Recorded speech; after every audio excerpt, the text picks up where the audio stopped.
नबी पाक सल्लल्लाहु अलैहि वसल्लम ने इरशाद फरमाया, मुरू औलादकुम बिस्सला वहुम अबनाओ सबा सिनीन। फरमाया जब बच्चे 7 साल के हो जाएं तो उन्हें नमाज का हुक्म दो, और जब वो 10 साल के हो जाएं तो वदरिबूहुम अलैहा, फिर उन पर सख्ती करो, उन्हें डांटो, उन्हें मार के नमाज पढ़ाओ।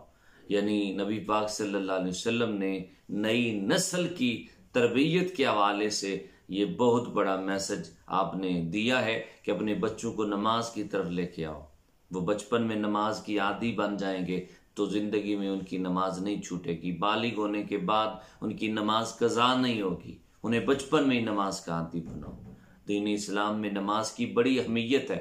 हदीस पाक में आता है कि जिस तरह इंसानी बदन में सर की हैसियत है, इसी तरह दीन इस्लाम में नमाज की हैसियत है। अब ये एग्जाम्पल दे के समझाया। सर इंसान का अगर ना हो तो इंसान जिंदा नहीं रह सकता। सर ना हो तो जिस्म अधूरा है। इसी तरह दीन इस्लाम में नमाज नहीं है तो उसकी इमारत कायम नहीं रह सकती। अगर दीन इस्लाम में नमाज नहीं है तो दीन इस्लाम अधूरा है। तेरी मुसलमानी अधूरी है अगर तेरी जिंदगी में नमाज नहीं है तो। नबी पाक सल्लल्लाहु अलैहि वसल्लम ने भी और आपके सहाबा किराम ने नमाज को रगबत से पढ़ा है। हजरत अब्दुल्ला बिन जुबैर को हम्मामतुल मस्जिद कहा जाता। अब रहते ही मस्जिद में थे, आपको मस्जिद का कबूतर कहा जाता। हजरत अनस बिन मालिक रदी अल्लाह ताला अन्हु, आप इस कदर लंबा क़याम करते कि लोग समझते आप भूल गए हैं। अब्दुल्ला बिन अब्बास रदी अल्लाह ताला अन्हु, जब अजान होती आप रोना शुरू कर देते। हजरत अली की चेहरे की कैफियत बदल जाती। लोगों ने पूछा तो आप फरमाया करते कि अब अमानत अदा करने का वक्त है। हजरत उस्मान बिन मज़ून सारी सारी रात इबादत करते। एक दिन हुजूर ने फरमाया, उस्मान कभी आराम भी कर लिया कर, अपने जिस्म का भी तेरे ऊपर कोई हक है।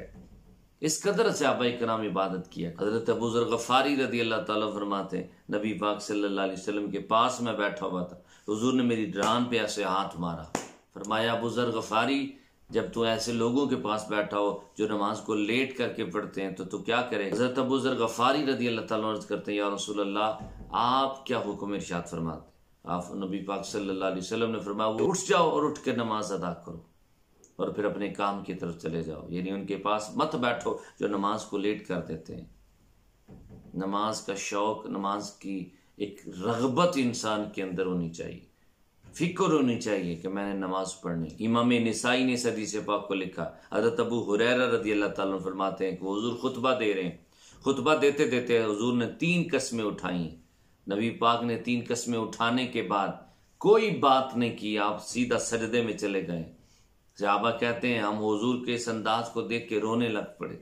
हुजूर ने ये 3 कस्में उठाई हैं, हलफ उठाया है, और क्यों उठाया ये पता नहीं है। फिर हुजूर चुके सजदे में चले गए। सहाबा कहते हैं हम भी झुक गए हैं, लेकिन हम सब ने रोना शुरू कर दिया। थोड़ी देर गुजरी तो हुजूर ने अपना चेहरा उठाया। हुजूर जब गए थे तो आपका अंदाज कुछ और था, लेकिन जब आप ऊपर उठे तो आपके चेहरे पे खुशी के आसार नजर आ रहे थे। हुजूर की चेहरे की खुशी हमें बड़ी पसंद थी। सुर्ख ऊँटों से भी ज्यादा हुजूर की मुस्कुराहट हमें अच्छी लगती थी। हुजूर मुस्कुरा रहे हैं, सहाबा संभल गए कि अब कोई बात और बताने लगे। नबी पाक सल्लल्लाहु अलैहि वसल्लम ने इरशाद फरमाया, मेरे सहाबा सुन लो, जो 5 वक्त की नमाज पढ़ेगा, जो रमज़ान के रोज़े रखेगा, जो ज़कात अदा करेगा, जो 7 कबीरा गुनाहों से बचेगा, वो जन्नत के दरवाज़ों पे खड़ा होगा तो जन्नत के सारे दरवाजे खोल दिए जाए। आवाज़ आएगी कि सलामती के साथ जन्नत में दाखिल हो जाओ। मेरे आका करीम के गुलामों, आओ नमाज की आदत अपनाएं। आओ अपनी ज़िंदगी में नमाज को शामिल करें। आइए अपने रब के हुजूर इबादत कर करके इस बात का सबूत दें कि वो हमारा खालिक है, हम उसके बंदे हैं।